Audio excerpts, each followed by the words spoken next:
السلام عليكم ورحمة الله وبركاته. عودة مرة أخرى إلى أنظمة الاتصالات الضوئية. وقفنا المرة اللي فاتت عند فريم ال E1.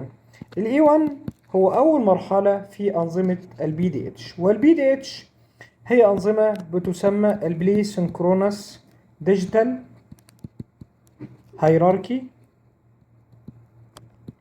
بلي سينكرونس ديجيتال هيراركي، وسميت بلي سينكرونس لأن هي شبه متزامنة.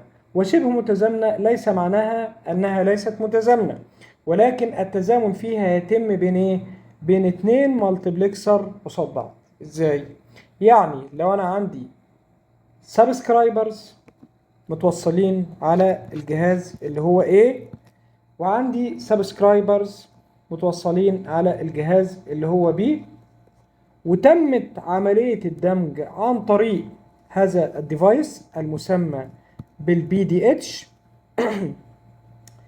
البيانات هنا بيحصل لها مالتيبلكسنج بت باي بت، يعني باخد 1 بت من هنا، 1 بت من اللي بعده، 1 بت من النقطة اللي بعدها، وهكذا. وابدأ انقل البيتس ديت مع بعض، وابدأ هنا افرقهم عن طريق السويتش الموجود عندي 1 باي 1.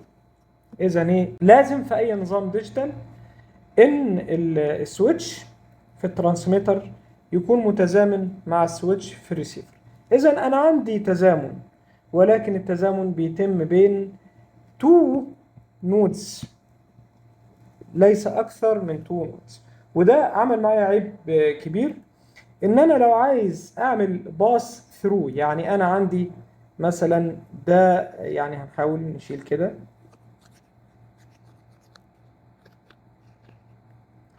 لو أنا عندي جهاز في منطقة مثلا ولتكن القاهرة كايرو، وعندي جهاز تاني موجود في الإسكندرية، وعندي جهاز تاني في مرسى مطروح مثلا، وعايز انقل داتا. احنا قلنا اتفقنا هنا انا عايز اخد الاي 1 دي، وقلنا المرة اللي فاتت ان الاي 1 فيها 30 كاستمرز، وانا عايز انقل ال 30 كاستمرز دول وانقلهم من كايرو لمرسى مطروح.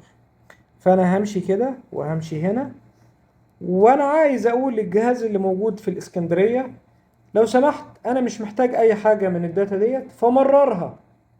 التمرير هنا يسمى عندنا باس ثرو، والكلمة دي مهمة، يعني ممكن تتسأل فيها حتى في انترفيو. ما معنى الباس ثرو؟ وايه ميزة مثلا الاس دي اتش اوفر البي دي اتش؟ دي لو يعني شركة يوتيليتي، لكن لو شركات الاتصالات الاكبر هتسألك طبعا ايه ميزة الاو تي ان اوفر مثلا الاس دي اتش. او لو شركة يوتيليتي ممكن يسألك ايه ميزة الام بي ال اس تي بي اوفر البي دي اتش او الاس دي اتش. دي الاسئلة ديت احنا بنتكلم فيها. فاحنا هنا بنتكلم ايه على البي دي اتش. البي دي اتش ما بيفهمش الكلام ده. البي دي اتش يفهم انك لازم السيجنال اللي جايه لك من هنا تعمل لها دي مالتيبلكسنج بالكامل. يعني السيجنال دي تحتوي على اكتر من اي 1، يعني دي فيها اي 1 واحد واي 1 2، ولغايه ما يبقى فيها مثلا 64 اي 1، ومشيتهم على اللينك. تمام. وبعد كده جيت هنا وعايز اعمل باي باس او باس ثرو للاي 1 دي، ما اقدرش، لازم اعمل لها مالتيبلكسنج، ودي مالتيبلكسنج مره تانية تخش زي كده مره تانية. يبقى انا بدل ما انا احتجت 1 equipment انا احتجت ايه؟ احتجت 2 equipment. تمام. دي نقطة. النقطة التانية لو لاحظتوا ان احنا هنا تقريبا مفيش بروتكشن. احنا حتى الان ما اتكلمناش على الهيراركي الخاص بالبي دي اتش، ولكن بنتكلم على عيوبه. كان ايامها هو طفرة. ليه؟ لانه من اوائل الانظمة او اول نظام استخدم الفايبر اوبتيك، ولكن بعد كده لا، لقوا ان هو ما ينفعش. هو الراجل ده ما بيوفر ليش مونيتورنج، يعني انا ما اقدرش احط ديفايس زي ما قلنا قبل كده في شبكات الدي سي ان، ما اقدرش احط كلاينت ويبقى عندي سيرفر، والسيرفر ده متوصل على مجموعة جيت ويز وانا بدير من خلال نوك. ما كانش مفهوم النوك ظاهر ايامها، في انظمه البي دي اتش. ما اقدرش اعمل بروتكشن بدرجه كبيره. الانظمه دي ما كانتش تفهم يعني ايه انواع البروتكشن الحديثه اللي احنا هنتكلم عليها في الاس دي اتش والام بي ال اس تي بي، وهنتكلم عليها في الدي دبليو ديم والاو تي ام. الانظمه ديت ما كانتش تعرف يعني ايه ريت كبير. ليه؟ لان الانظمه دي في الاساس شغاله زي ما قلنا بيت باي بيت، فكان الاوسيليتور يعني زي ما بنقول شغال باقصى قدره عنده. وللاسف هي يعني ما كانش فيها الفيتشرز ان هي ايه، ان هي تعمل نقل سريع للبيانات، ودي كانت مشكله كبيره. الانظمه ديت ما كانتش تعرف انها تنقل الداتا الخاصه بالكنترولر اللي هنا للكنترولر اللي هنا، والنتورك تعمل انتجريشن مع بعض. يعني اقدر اشوف النتورك ومونيتور النتورك 1 باي 1. ما كانش فيه عندي الكلام ده. طيب ايه انظمه البي دي اتش وازاي اتكونت وبتتكون من ايه وبتتركب من ايه؟ نحاول نتكلم فيها ببساطه علشان نرجع ونشوف الاجهزه الخاصه بالبي سي ام والبي دي اتش كان شكلها ايه في الطبيعه وفي الواقع. تمام. في انظمه البي دي اتش كان بتاخد السيجنال الاي 1 من البي سي ام، الاي 1، وبتدخلهم على مالتيبلكسر. المالتيبلكسر ده رباعي، يعني بياخد ايه؟ بياخد 4 اي 1، اي 1 1، اي 1 2، اي 1 3، وزي ما قلنا الاي 1 2 ميجا بت بير سكند بدقة 2048 ميجا بت بير سكند، وتدمجهم وتطلع لي 8 ميجا بت بير سكند. ده بالتقريب. ال 8 ميجا بت بير سكند سموها الاي 2. احنا ما شفناش الاي 2 اثناء شغلنا، ما شفناهاش، بس هي بتطلع لي ريت اسمه اي 2. الريت الاي 2 ده بيدخل على مالتيبلكسر رباعي مرة تانية.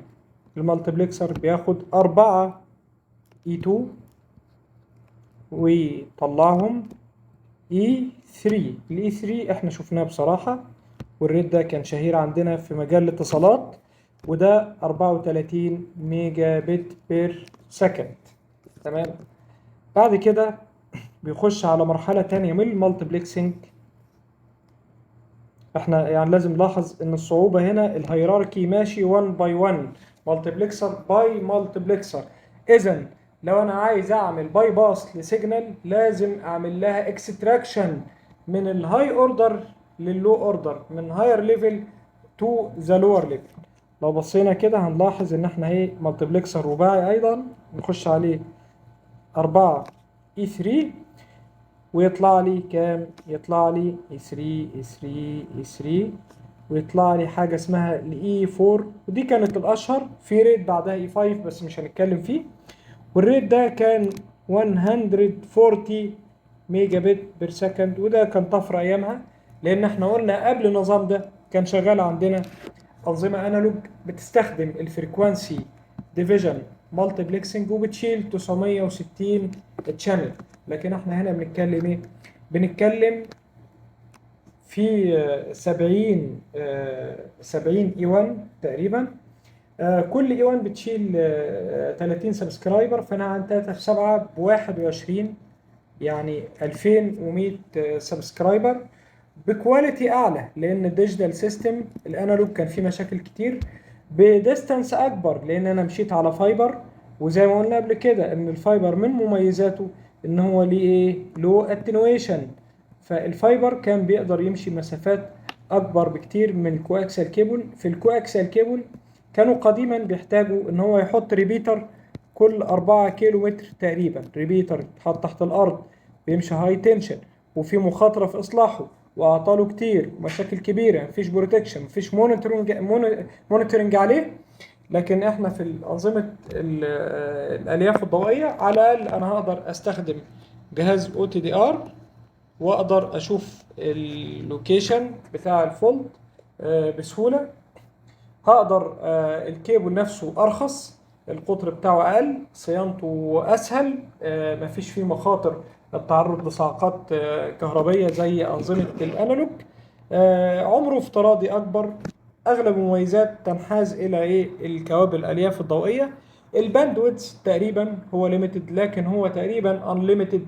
والباندويدث في الالياف الضوئيه بيعتمد على نوع الايكويبمنت. ولذلك لما طلعنا من البي دي اتش ورحنا للسيستم اللي بعده الاس دي اتش، ما احتاجناش نغير كوابل الالياف الضوئيه في شركات الاتصالات وفي شركات اليوتيليتي كومباني الا بعد فتره، نتيجه التقادم او نتيجه الاتجاه لانواع افضل في الاتنويشن وفي البرفورمانس من الانواع الاكزيستنج او اللي كانت مصنعه بتكنولوجيا اقدم. هنا دي اشكال لاجهزه البي سي ام. وطبعا ده بي سي ام 30، ده بي سي ام 30 جي، يعني ده اسمه 30 جي كان عاملاه شركه سيمنز الالمانيه. ده اجهزه بتسمى الاف ام اكس، ودي اجهزه عاملاها سيمنز برضو. ودي اجهزه اسمها دي في ام، دي في ام فوكس مان. ودي كانت عاملاها شركة اي بي بي، وبعد كده بقت شركة هايتاشي. دي شركة مشهورة بتشتغل بكثرة مع شركات اليوتيليتي كومباني زي شركات الكهرباء. ولذلك هتلاقي ان هو بيقول لك انا بوصل اجهزتي على السب ستيشنز، محطات توليد الكهرباء، وبعمل حاجة اسمها التيلي بروتكشن عن طريق الاجهزة بتاعتي. من مميزاتها ان هي ايه؟ ابليكابل في شركات اليوتيليتي كومباني. واليوتيليتي كومباني ليها قصة تانية، لأن هي بتستخدم ريتس قليلة، بتستخدم 64 كيلو بيت بير سكند اللي هو الريت الخاص بالبي سي ام، سواء كان انالوج وبعد كده بيحولوا الديجيتال ويمشوه على الفايبر، أو سواء كان دايركت باخده من أنظمة السكادا ومن أنظمة الار تي يو وبمشيه بشكل مباشر، أو الأنظمة يعني الاتصالات الموجودة في محطات الكهرباء، وبنقله بشكل مباشر الى ايه؟ الى الماستر كنترول او مراكز التحكم في السكادا سيستمز. وببدا امونيتور عندي السب ستيشنز الموجوده عندي. فاذا ده انظمه 30 جي. وزي ما اتكلمنا احنا قلنا من شويه ان سيستم البي سي ام كان عباره عن كام؟ عن 30 تشانل، وبيتجمعوا مع بعض بيطلعوا الاي 1. لو بصينا في انظمه او اجهزه البي سي ام، ولذلك انا حطيت اجهزه البي سي ام القديمه عشان اوضح المفهوم. لو بصينا هنا وعدينا دوري هنلاقي كام؟ 3 في كام؟ في 5، 15 و3 في 5 اهم.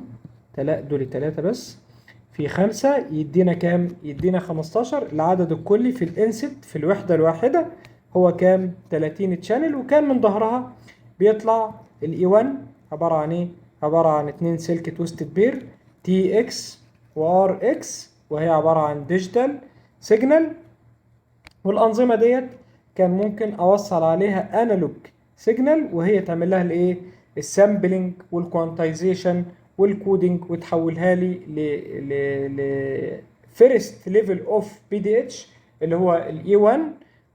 بعض الناس بيسموا الاجهزه، وخاصه الاجهزه الاحدث من اجهزه البي سي ام زي اجهزه الاف ام اكس او اجهزه الفوكس او يعني وات ايفر الشركات اللي عاملاها او الفندور اللي عاملها، بيسموها برضو بي دي اتش، لان هي بتدينا اول ريت من انظمه البي دي اتش. او الانظمه دي مؤهله ان هي تشتغل كبي دي اتش ديفايسز، تقدر تعمل مالتيبلكسنج لبعض الاي 1's، زي منها اجهزه اسمها ايه؟ دي اكس سي او ديجيتال كروس كونكشن.